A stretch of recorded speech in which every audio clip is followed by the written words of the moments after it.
Here we're going to be looking at comparison tables, and I think comparison tables are really powerful teaching and learning tools because they help our students to make explicit links between related concepts. They help them to organise knowledge clearly, and I believe they help them to engage in higher order thinking. Now, there are a number of huge benefits which we can look at, and they include developing exam technique. Now, we're aware that certainly GCSE level, A level as well, we often get questions which ask the students to compare or explain the differences between. And that's where these types of exercises with the comparison table come in, because they help students structure written answers logically and help them identify key marking points such as terminology, processes and outcomes, etc. And by setting two systems side by side, for example, in this case, the pulmonary system and the systemic system, the students can see that they're similar and different.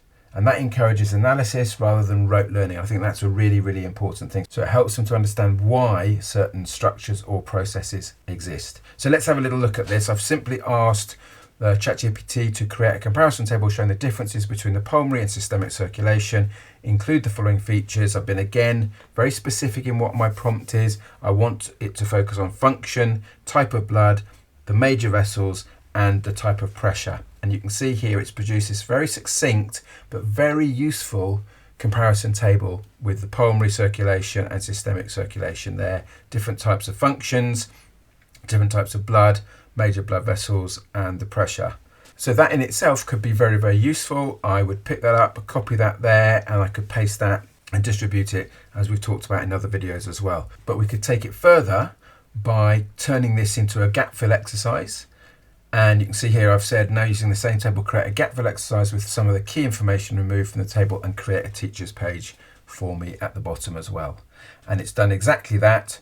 It's taken away those key concepts, the key pieces of information, which now is encouraging our students to really engage with this content and showing them their understanding of the differences between the two systems. So we can see here by a very, very straightforward prompt that we can actually create some really rich learning opportunities for our students. And again, as with elsewhere, I would recommend using comparison tables to support your students' learning.